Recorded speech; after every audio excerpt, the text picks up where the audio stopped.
percent overall from the field, but he was also 50% from threes. He's 5 of 10. I know you're out there. It's okay. Stand back there. No, more than likely, you're going to get that number 1 seed. And so I want Houston to be ranked at number 1 and 8.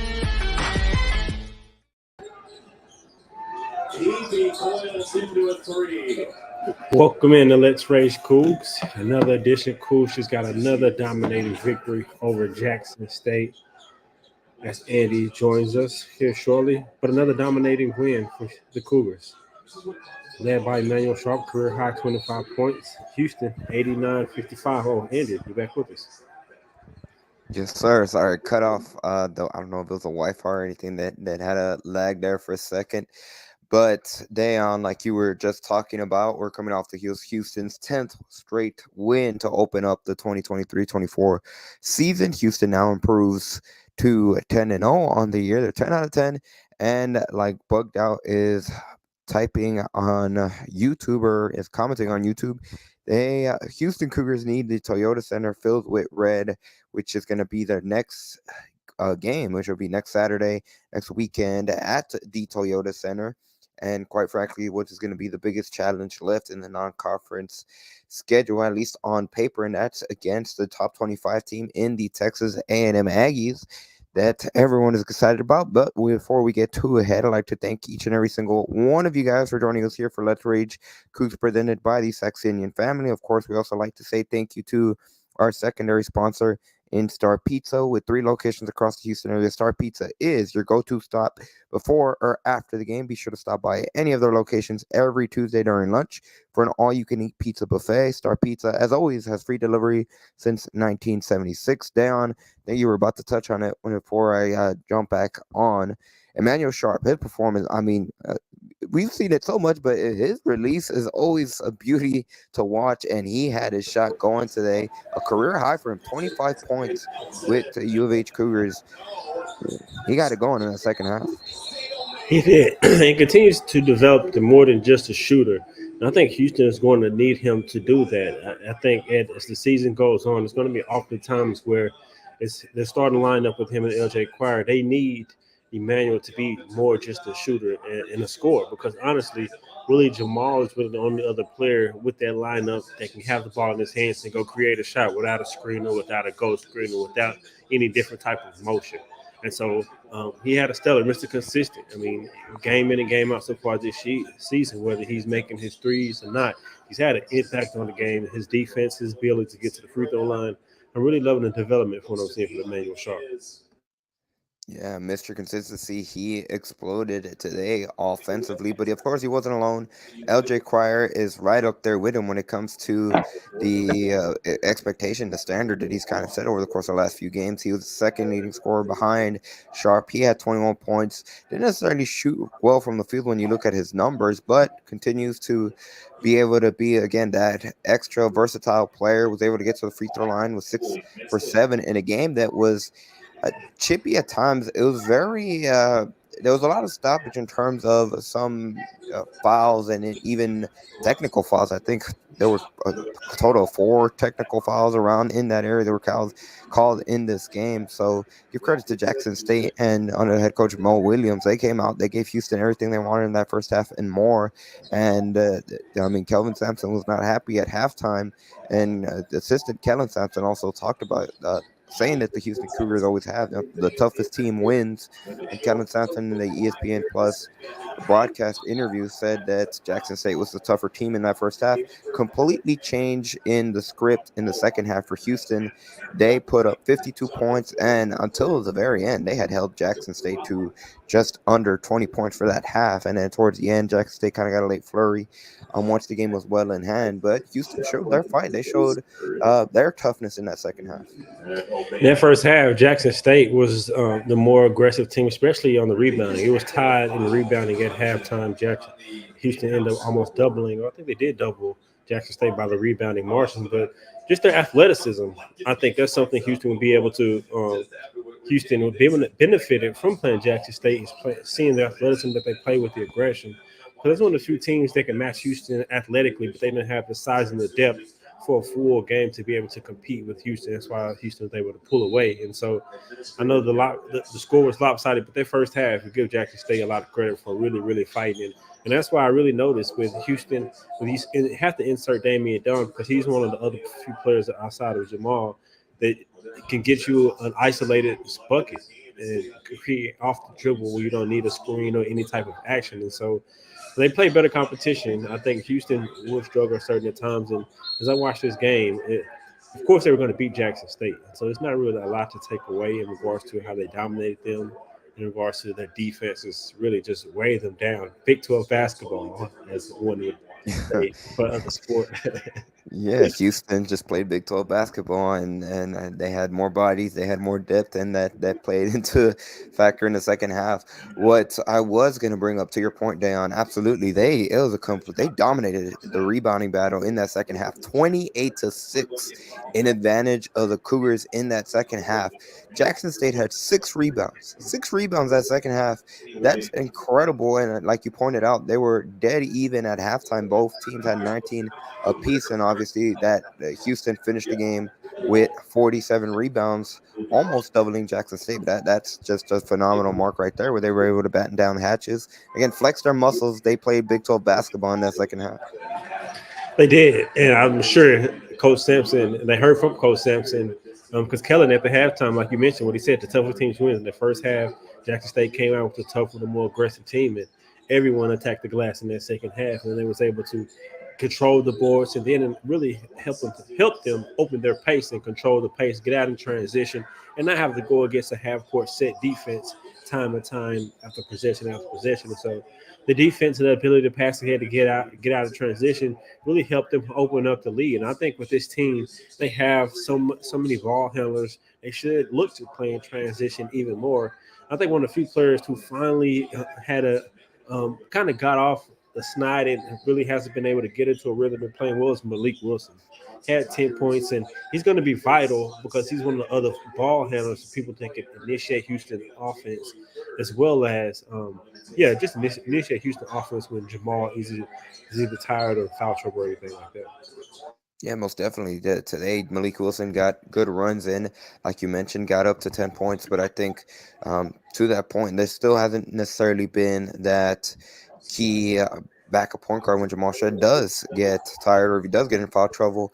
And Malik Wilson has kind of been that guy, but hasn't necessarily gotten consistent minutes. And tonight was a nice opportunity for him to be able to get 18 minutes, be able to get into a scoring rhythm, and hopefully that is something that he can continue to build on as Houston winds down their non-conference schedule and as they get into the Big 12 conference schedule. Most importantly for Malik Wilson, he had 5 rebounds, he had 5 assists too, only 1 turnover, so he had by far a really, really great game for the Cougars.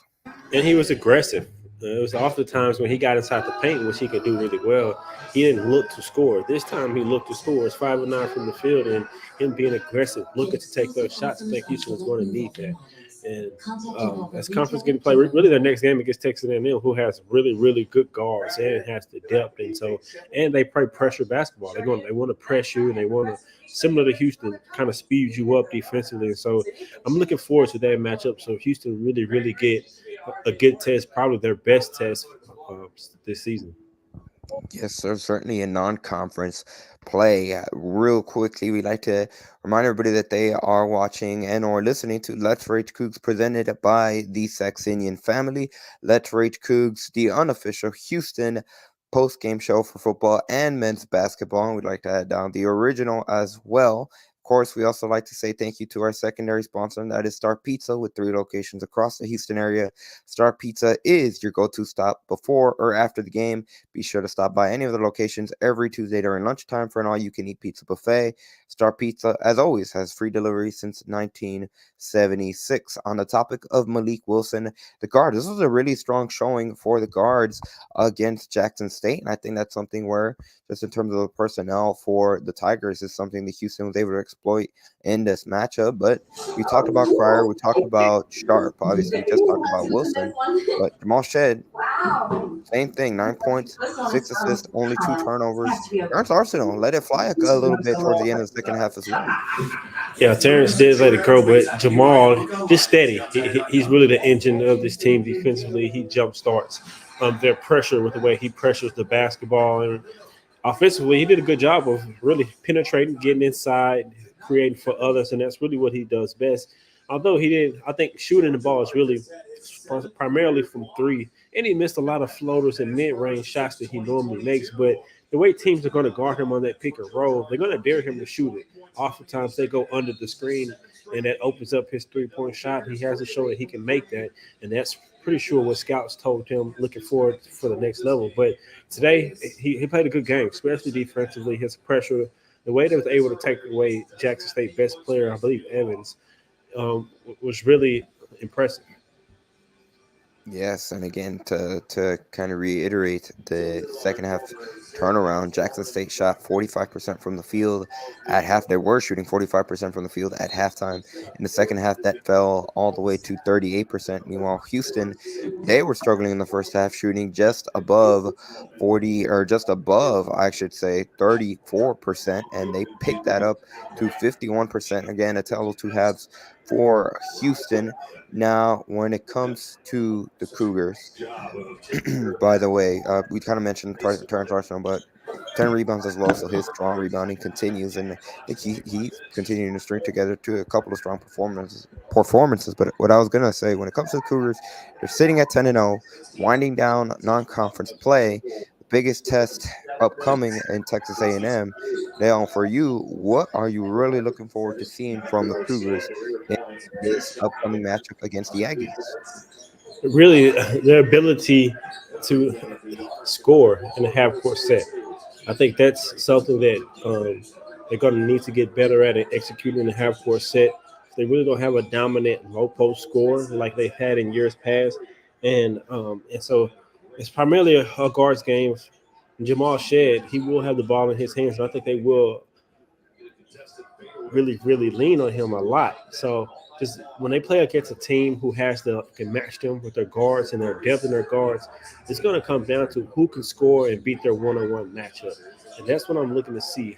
Which of their guards can step up and be their scorer. I know LJ leads them in points, but the way that he gets his points is primarily off screens, some of their goal screen actions, or if they go under the screen here. That's what he does. One thing he does well was read screens and being able to pick and choose when to take his 3-point shots. And so they have a sniper in that, but when the game goes down and it slows down and shots aren't falling, who are they going to go to? And I think maybe Damian Dunn and Emmanuel Sharp is in developing to be more than just a shooter and could be a scorer. So that's really what I'm going to be looking forward to. What about you? No, I agree 100%. What I'm looking forward to is for Houston to, I hope they're in a dragged out dogfight in which that it comes down to final possessions, which they haven't really had so far through the first 10 games of their non-conference schedule. They kind of had it against Xavier in that, I mean, for the most part, they were able to pass that test early on at the beginning of this month, but hopefully in a neutral site. It'd be interesting to see what the split is at Toyota Center when it comes to Houston fans and Aggie fans. Obviously, within the state of Texas, I'm sure there's going to be a decent amount of both schools in that game. But I just hope it comes down to the wire, it comes down to last possessions, particularly so we can see how Houston executes down the stretch. And down to your credit, like you said, how does Houston react to adversity? And in this game, Javier Francis, Juwan Roberts, they didn't really have to rely on those players much, but I want to see how this team reacts when they are tested and they have to execute in late game situations, which I think we can both agree that is going to come regardless really soon once they get into Big 12 conference play. It might be a daily occurrence by the time they get in conference play that they have to execute in late game situations. Definitely is, and that's what I want to see. Who do they go to in those spots? Who steps up and makes the plays in those spots? We've seen Jamal do it time and time again in his career, and I think they will lean on him or not. But if he's in foul trouble or however the game may go, certain players are going to have the opportunity to step up in this year's team. They haven't been in those moments for those players to be able to step up, and so I can't wait to see it. But one thing that they can lean on and count on is their defense. Because oftentimes when Houston goes on a drought scoring, the other team is in a drought as well because of how well they are defending. And so the defense travels, the culture, and the rebounding travels.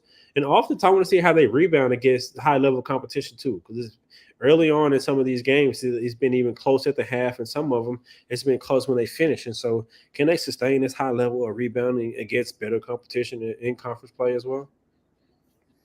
Definitely. And yeah, the other thing that I'd be interested to see is when it comes to Houston's bigs.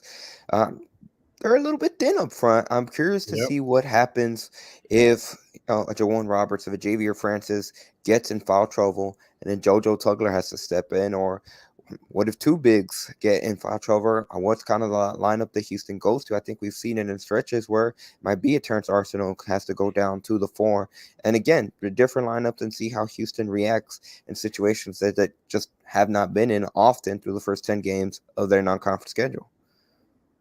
No, that's a great point. Would they haven't been in it? And all the time to see the four guard lineup, and so will that something that plays in their favor? Because Terrence is going to have his breakout game coming soon. The way he's been able to rebound the basketball, now it's just for his shot and his consistently and his shot and his scoring to catch up with that.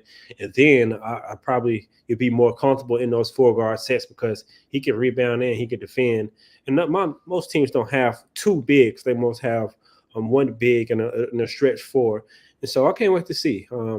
So far, like this game, it's been nothing but dominant performance against undermatched teams. And so I'm impressed by the 10-0 record, but they haven't really played anyone, honestly.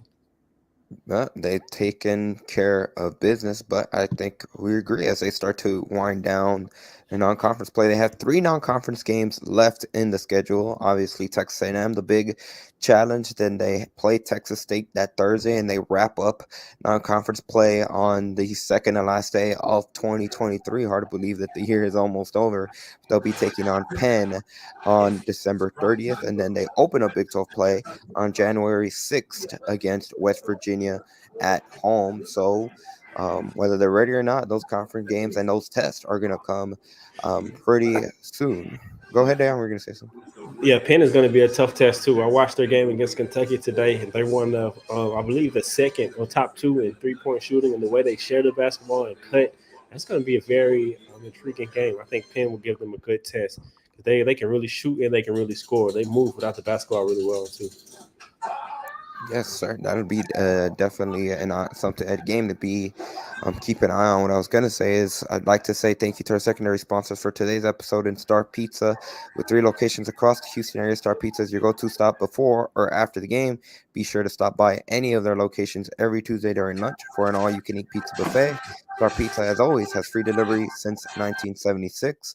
Of course, we'd like to thank everyone who has joined in and taken the time to comment, bugged out, and also watch us live on YouTube. This is Let's Rage Coogs presented by the Saxenian Family as we begin to unwind things here on today's episode. Houston came out victorious 89-55.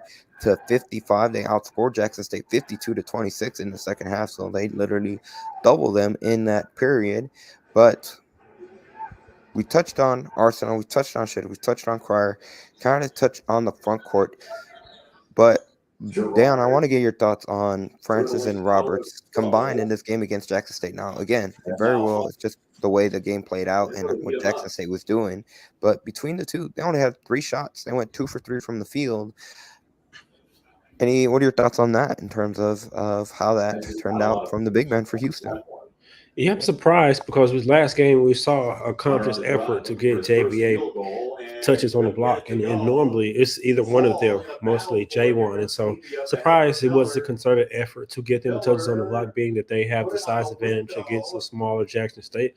Although Jackson State post didn't have the size, they did have the length and athleticism to really guard both of them as well. And so just going forward, both of those their post presence offensively will be needed. I think on a game-to-game basis, depending on the matchup, Coach Sampson and staff does a great job of picking and choosing which matchup, when to get them touches. But they're going to need some type of offensive output, I believe, from them in certain games. And if they get in foul trouble, that could be a problem, especially both of them, because it's primarily been JoJo, the other big coming off the bench, with Terrence at that four spot when they go to a four guard lineup. Michael Jones on YouTube agrees with you, Dan. He says Penn is going to be that challenge. Again, that's going to be the last non-conference game on the schedule for Houston. But as we begin to wrap things up, a quick note, Ryan Elvin suffered a cut to his lip late in the game, had to go out. We saw some Cedric Lott. Now, we haven't really talked much about Cedric Lott, but I think we can both agree he still looked very green early on. Obviously, he's still hasn't even been a full year when the Houston program. He came in January last season, so still obviously getting under the wing. But what are your thoughts on the very, very limited run that you've seen of Cedric Lott? Big body, um, see the athleticism, and maybe we talked about those other two getting foul trouble. Could he come in and spot and give them some spot minutes and at least be able to defend and control the boys and rebound? But you could tell, like you said, he's definitely green in a lot of areas offensively. A lot of development needs to do. But in regards to athleticism, size, he brings them that. Can give them that. As a team, top to bottom, amongst both teams, a lot of free throw shooting in this game. They combined to shoot 58 free throws. Both Jackson State and Houston did. Focusing on the Cougars in particular, they shot 22 for 31 from the charity stripe. LJ Cryer, 6 for 7. Emmanuel Sharp, 8 for 10. So that's encouraging to see those guards be able to excel from the free throw shooting, rebounding top to bottom. Again, flipped the switch in the second half. Assists, they had 16 assists to 13 turnovers. Again, not to be nitpicky, but in a perfect world, 13 turnovers too high. Now, most of them came in the second half, or most of them came in the first half, in which Houston was struggling. But that's something that they need to get down, especially when they play those tougher opponents down the road. Yes, for sure, because those teams could turn those turnovers into points, and so if they can limit the possession and giving up extra possession to other teams, it's only going to help them get up shots and more opportunities to get offensive rebounds. And so that's one of the things I think. Not only sometimes it's good to just to get it up on the rim and get your athletes a chance to get up and either get a put back or get a tip to kind of reset the possession.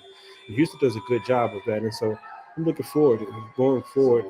Can they be able to sustain what they've done in some of these lesser talented teams, but not as much as depth as they have? But the free throw shooting is definitely something I'm sure if they practice on time and time again. I don't think it'd be something they really have to worry about because most of the players that go to the free throw line often are good free throw shooters. And today, they took a lot of shots. I think LJ knocked down his free throws. Emmanuel went 8 for 10, and so really Emmanuel getting 10 free throws. It's something that we should really That's pay a big attention up. to. Yeah. Yeah, because he's being aggressive, not just selling for jump shots. And they're going to need him to do that, and he can be an 80%, 90% free throw shooter. He's got to be aggressive, looking to score, not always settling for a jumper. And I love the steps that he's taken. I think he can step into that role and be a prolific scorer. And quite frankly, when he has a shot going like he did tonight, he was very, very difficult to guard because obviously you have to close out, and not only to close out, he can literally take, he can shoot 3, 4 feet behind the 3 point line, so it just stretches the defense so far. And now that he's proven he can put the ball on the floor and drive past them, it's just creating obviously more opportunities for himself, but also for his teammates, and that's going to be something that is definitely encouraging, like you said, Dayon. But that's pretty much going to do it for today's episode of Let's Rage Coogs. We'll go to final thoughts and wrap it up officially. But did want to note Willie Fritz and his coaching staff now continues to make the rounds at the Fertitta Center. It seems like they were not only at the game, but they were already meeting with recruits, taking advantage of the Fertitta Center environment. Something I thought would be worth noting.